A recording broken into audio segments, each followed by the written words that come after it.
High friends, welcome to phoenix online classes. मुलांनो लक्ष द्या, आपण 11वीचा युनिट अँड मेजरमेंट नावाचा चॅप्टर पाहतो. युनिट अँड मेजरमेंट मध्ये जे काय फिजिक्स जो आपला नीट जेई अँड सीएटी साठी जो इम्पॉर्टंट सब्जेक्ट मानला जातो, त्याच्यामध्ये हा जो सगळ्यात पहिला जो चॅप्टर आहे युनिट्स अँड मेजरमेंट. मला याच्या अगोदर युनिट अँड मेजरमेंट सांगण्याच्या अगोदर सगळ्यात महत्वाचं फिजिक्स हा एक्सपेरिमेंटल सब्जेक्ट आहे, ज्याच्यामध्ये आपण large number of physical quantity measure करतो.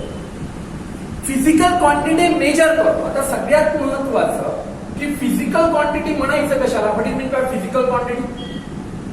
ओके, द फिजिकल क्वांटिटी, एक लक्षात घ्या, मी वाक्य रिपीट करतोय. The quantity can be measured, any quantity. तुम्ही कोणतीही क्वांटिटी मेजर करा, any quantity can be measured is called as physical quantity. कोणतीही क्वांटिटी मेजर करा, त्याला तुम्ही फिजिकल क्वांटिटी म्हणता मुलांना.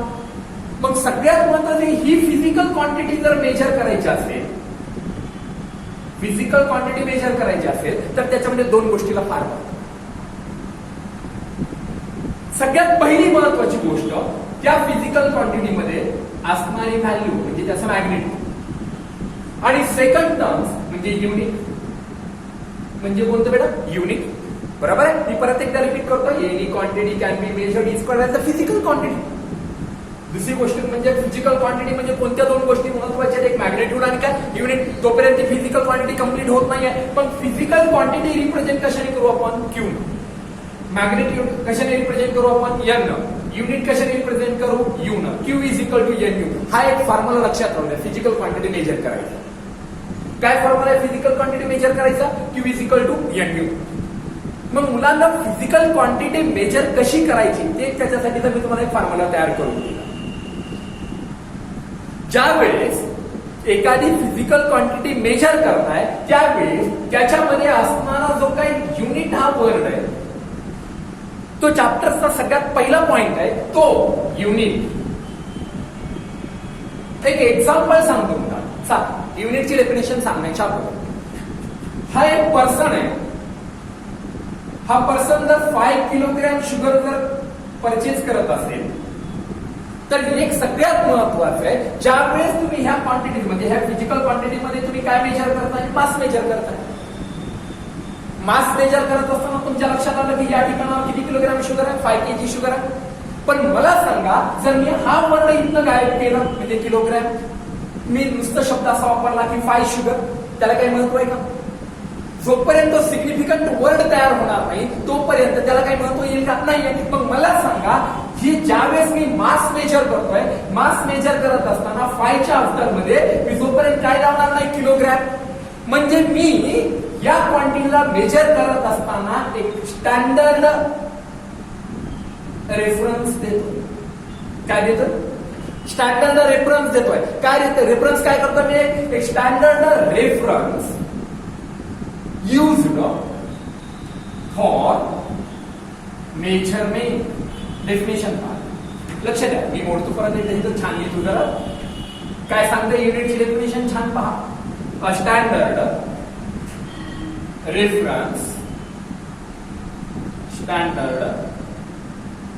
reference used for measurement of physical quantity is called as the unit.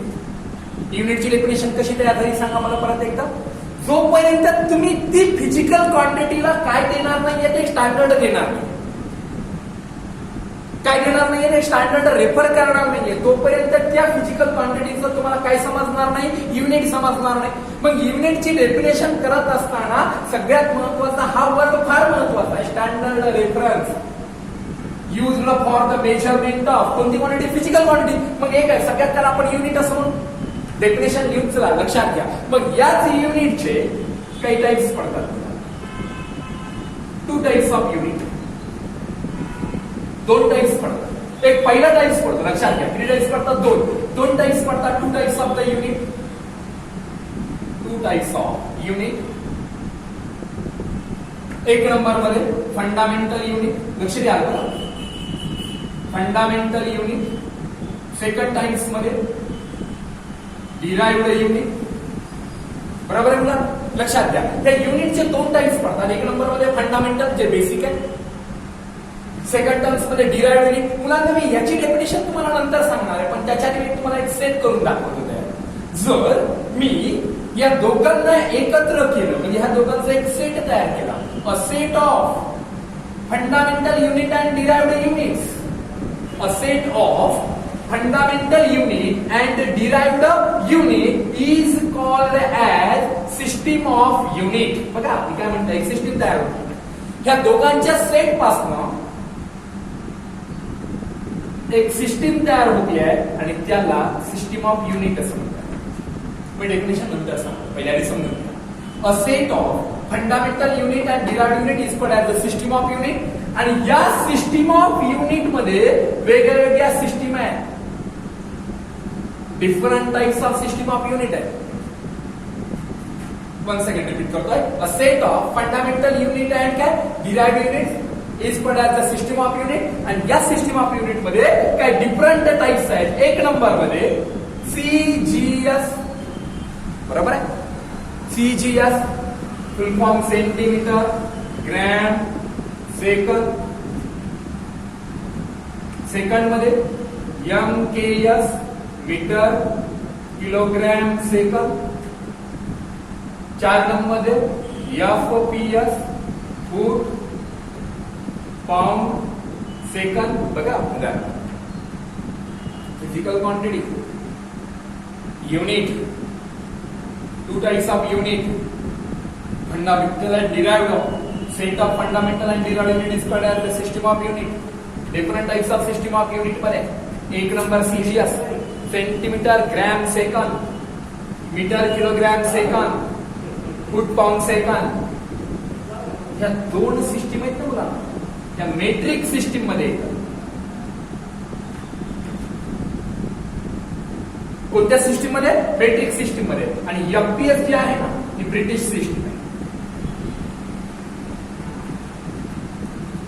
ज्यावेळेस आपण फिजिक्सचे न्यूमेरिकल सॉल्व्ह करू, प्रॉब्लेम सॉल्व्ह करू, त्यावेळेस एक लक्षात घ्या, जर त्याच्यामध्ये जर 4 फिजिकल क्वांटिटीच्या व्हॅल्यू दिलेल्या असतील, त्याच्यामध्ये 2 फिजिकल क्वांटिटीच्या व्हॅल्यू जर सीजीएस सिस्टीम मध्ये असतील, 2 फिजिकल क्वांटिटीच्या व्हॅल्यू जर एमकेएस सिस्टीम मध्ये असतील, तर त्यावेळेस एक लक्षात राहू द्या, एक तर त्या सीजीएस मधल्या व्हॅल्यू कन्वर्ट करा एमकेएस मध्ये, नाहीतर एमकेएस व्हॅल्यू मधल्या व्हॅल्यू कशामध्ये कन्वर्ट करा? सीजीएस मध्ये. सगळ्या 4 व्हॅल्यू एका सिस्टीम मध्ये आणा, एक सीजीएस मध्ये आणा, नाहीतर एमकेएस मध्ये. आणि आणल्यानंतर जे येणारा आन्सर आहे ते त्या सिस्टीम मध्ये येईल. कन्व्हर्जन्स फार महत्वाचे आहे. CGS system to the MKS system हे महत्वाचंच आहे. जर कन्व्हर्जन्स नाही जमले तर समजून घ्या तुमचा प्रॉब्लेम सॉल्व्ह केल्यानंतर आन्सरचं युनिट बरोबर येणार नाहीये. मग हे का करायचं? तर कन्व्हर्जन याच्यासाठी करायचंय, कारण की एक लक्षात घ्या कसं असतंय, कन्फ्युजेबल ज्यावेळेस प्रॉब्लेम दिला जातो त्यामध्ये काही व्हॅल्यू सीजीएस मध्ये असतात आणि काही व्हॅल्यू एमकेएस मध्ये असतात. त्या सगळ्या व्हॅल्यू एका सिस्टीम मध्ये आणा आणि मग प्रॉब्लेम सॉल्व्ह करा. ओके, हे थोडंसं पुढे राहू दे, याला आता पुढे जाऊ मी. चला, सीजीएस आणि एमकेएस मेट्रिक सिस्टीम मध्ये, एफपीएस ही कोणत्या सिस्टीम मध्ये? ब्रिटिश सिस्टीम मध्ये. मुलांना ज्या वेळेस आपण असा विचार करू या सिस्टीम ऑफ युनिटचा, त्याच वेळेस एक लक्षात घ्या, या ठिकाणावर एक एसआय सिस्टीम तयार झाली. इन 1960 मध्ये 11th general conference, international conference आहे ऍट पॅरिस मध्ये झालेल्या कॉन्फरन्स मध्ये सब्जेक्ट होता त्या कॉन्फरन्सचा weight and measure. Weight and measure. ह्या वेट अँड मेजर या सब्जेक्टशी रिलेटेड जी कॉन्फरन्स झाली आहे, त्यांनी एक न्यू टाइप्स ऑफ युनिट तयार केलं गेलं आणि त्या युनिटला एसआय युनिट असं म्हणतात. लक्षात घ्या, इथे युनिव्हर्सिटी एक्सेप्टेड. ही जी सिस्टीम आहे, ह्या सिस्टीम मध्ये त्या सगळ्या सिस्टीम येतात. सगळ्यात महत्वाचं कसं आहे, एसआय युनिट मध्ये ज्यावेळेस तुम्ही व्हॅल्यू मोजणार, मी सांगणार आहे तुम्हाला ह्या सिस्टीम मध्ये कशा येतात. कारण की या एसआय सिस्टीम मध्ये एक लक्षात घ्या, ज्याला आपण एसआय युनिट जे आहे त्याला शब्द वापरला जातो सिस्टीम इंटरनॅशनल युनिट. लक्षात ठेवता सिस्टीम इंटरनॅशनल युनिट. डबल एक लक्षात घ्या. एसआय सिस्टीम कधी तयार झाली आहे? In 1960 11th general conference had direct subject काय? बेटा integers. This called the new types of the unit is called as the SI unit, and this SI unit System International Unit, ज्याला आपण system international unit असं म्हणतात. आणि या system international unit मध्ये काय काय येते ते सांगतो थोडंसं, ज्याला आपण एसआय सिस्टीम असं म्हणतो. मॅक्सिमम टाइम्स मध्ये आपण एसआय सिस्टीम मध्येच प्रॉब्लेम सॉल्व्ह करतो. बघा, बऱ्याच वेळेस मुलांना एकतर एसआय सिस्टीम मध्ये असतात, नाहीतर सीजीएस सिस्टीम मध्ये असतात. तर ह्या एसआय सिस्टीम मध्ये काय काय येते थोडंसं सांगतो मी, लक्ष देऊन एकदा. एसआय सिस्टीम मध्ये in this system it consist of 7 fundamental quantities आणि त्याचे युनिट. 2 नंबर मध्ये लार्ज नंबर ऑफ डिराइव्ड, युनिटचे 2 टाइप्स आहेत. Large number of derived quantities आणि त्या डिराइव्ड क्वांटिटीजचे परत युनिट, त्याचे युनिट आहेत. आणि थर्ड मध्ये 2 सप्लिमेंटरी युनिट. सप्लिमेंटरी युनिट लक्ष द्या काय सांगितलंय, व्यवस्थित समजून घ्या. सांगा कोणत्या सिस्टीम मध्ये बघा, एसआय सिस्टीम मध्ये 7 फंडामेंटल युनिट आहे, large number of derived unit आहे आणि 2 सप्लिमेंटरी युनिट आहे. 2 सप्लिमेंटरी युनिट आहे. लक्षात घ्या, हे 7 फंडामेंटल युनिट आहेत. ज्या 7 फंडामेंटल क्वांटिटीज आहेत त्या एकदा सांगतो मी, लक्षात घ्या. ज्या बेसिक फिजिकल क्वांटिटीज आहेत, ज्यावेळेस आपण फिजिक्सचा विचार करतो ना मुलांनो, तर फिजिक्स हे फक्त या 7 फिजिकल क्वांटिटीजवर डिपेंड आहे. कारण की याच्यापासूनच वेगवेगळे सिस्टीम तयार झाले, वेगवेगळे युनिट तयार झाले. 7 फंडामेंटल युनिट मध्ये कोणतं आहे? 1 नंबर मध्ये मुलांना लेंथ आहे, जे आपण मेजर करतो एसआय सिस्टीम मध्ये मीटर. 2 नंबर मध्ये तुम्हाला माहिती आहे मास, जे मेजर करतो आपण किलोग्रॅम. 3 नंबर मध्ये टाइम आहे, जे आपण मेजर करतो कोणत्या सेकंद मध्ये. 4 नंबर मध्ये electric current, right, electric current जे एम्पियर मध्ये मेजर करतो आपण. 5th नंबर मध्ये टेम्परेचर, केल्विन, राईट, बरोबर आहे, केल्विन. 6th नंबर मध्ये amount of substance, amount of substance ज्याचा युनिट आहे मुलांना मोल, मोल. आणि 7th number luminous intensity, luminous intensity candela CD हा सिंबॉल आहे त्याचा, बरोबर आहे. त्या 7 फंडामेंटल क्वांटिटीज आहेत. 7 फंडामेंटल क्वांटिटीचे 7 फंडामेंटल युनिट आहेत. मुलांना एक लक्षात घ्या, एक कंडिशन्स तुम्हाला सांगतो मी. सगळ्यात महत्वाची कंडिशन्स काय की एसआय सिस्टीम मध्ये 7 फंडामेंटल युनिट आहेत, large number of derived unit आहेत, 2 सप्लिमेंटरी युनिट आहेत. 7 fundamental unit length, mass, time, electric current, temperature, amount of substance, luminous intensity. मी मगाशी तुम्हाला म्हटलं होतं की फंडामेंटल आणि डिराइव्ड युनिट नेमकं म्हणायचं कशाला. What is mean bye fundamental unit and fundamental derived unit. Okay, मग या डेफिनेशन सांगत असताना आता लक्ष देऊन ऐकता काय म्हणायचं. Fundamental unit. आधी मी तुम्हाला फंडामेंटल क्वांटिटीची डेफिनेशन सांगतो. 2 नंबर मध्ये मी डिराइव्ड क्वांटिटीजची डेफिनेशन सांगतो. मुलांना तुमच्या समोर 7 फंडामेंटल क्वांटिटीज आहेत. ज्यावेळेस फर्स्ट फिजिकल क्वांटिटी ही दुसऱ्या फिजिकल क्वांटिटीजवर डिपेंड करत नाहीये, लेंथ मासवर डिपेंड करत नाही, नसेल, जर करत नसेल, मास टाइमवर डिपेंड करत नसेल, यासारखं ती स्वतःची सेल्फ. ज्या वेळेस एखादी physical quantity, the physical quantity does not depend upon any other physical quantity for measurement. ज्यावेळेस तुम्ही एखादी व्हॅल्यू मेजर करत असाल तर the physical quantity does not depends upon any other physical quantity for their measurement is called as fundamental quantities.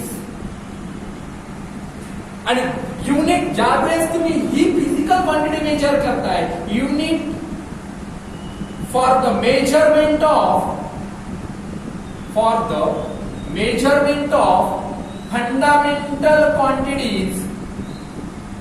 fundamental quantities is called as the fundamental unit.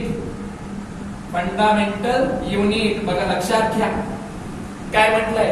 The physical quantity does not depends upon the any other physical quantity for the measurement is called as the fundamental quantities and the unit for the measurement of the fundamental quantities is called as the fundamental unit.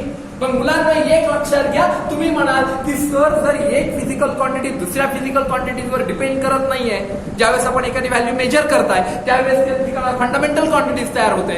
आणि जर depend करत असेल तर मुलांना depend करणारच आहे. कारण की एक लक्षात घ्या, large number of derived quantities आहेत आपल्याकडं आणि या large number of derived quantities तयारच कशा झाल्या, का तयार झाल्या, त्याचं रिझन आहे. कारण की एक फिजिकल क्वांटिटी दुसऱ्या फिजिकल क्वांटिटीजवर डिपेंड करते. मग करत असेल द फिजिकल क्वांटिटी हे डज नॉट डिपेंड्स अपॉन हा शब्द वापरलाय ना, फक्त इथे एक शब्द वापरा, कोणता, डिपेंड्स अपॉन. बस विषय संपला. Depends upon the physical quantity depends upon the any other physical quantity for the measurement is called as the derived unit. तुम्ही म्हणाल सर ते कसं. फॉर एक्झाम्पल बघा, हा माणूस दिसलाय. हा माणूस जर इथनं इनिशियल पोझिशन वरनं म्हणजे ए पॉइंट वरनं बी पॉइंट वर जातोय, किती डिस्टन्स कव्हर करतोय, 5 मीटर, राईट, बरोबर. आणि डिस्टन्स कव्हर करण्यासाठी त्याला काय लागेल, टाइम लागेल. काय लागेल सांगा, टाइम लागेल. टाइम त्याने किती सेकंड घेतलाय, 3 सेकंड घेतलाय. लक्षात घ्या, डिस्टन्स किती कव्हर करतोय तो 5 मीटर डिस्टन्स कव्हर करतोय, टाइम किती सेकंड घेतोय, 3 सेकंड घेतोय. हे करत असताना दोन फिजिकल क्वांटिटीज आहेत इथं. एक number distance, 2 number time. Distance upon time is equal to speed. झाली का नाही नवीन क्वांटिटीज तयार. आणि स्पीडचे डिस्टन्स कशामध्ये मोजतात, मीटर मध्ये. टाइम कशामध्ये मोजतात, सेकंड मध्ये. स्पीडचा युनिट काय आला, metre per second. Metre per second. मग मला सांगा ही new types of system, new types of the derived quantities तयार झाली का नाही, का तयार झाली, कारण की दोन क्वांटिटीज मेजर करत होतात. म्हणून याला आपण डिराइव्ड क्वांटिटीज असं म्हणतो. The physical quantity depends upon the any other physical quantity for their measurement is called as the derived quantities. Okay? अशा पद्धतीने आज आपण फिजिकल क्वांटिटी, युनिट, त्याचे 2 टाइप्स, डिराइव्ड आणि फंडामेंटल. फंडामेंटल क्वांटिटीचे 7 फिजिकल क्वांटिटीज पाहिल्यात आपण. Length, mass, time, electric current, temperature, amount of substance, luminous, intensity. Okay, video पहा, लाईक आणि सबस्क्राईब करा. आणि एक लक्षात घ्या, कंटिन्यू मध्ये आजपासून आपले लेक्चर स्टार्ट झाले. Okay, thank you.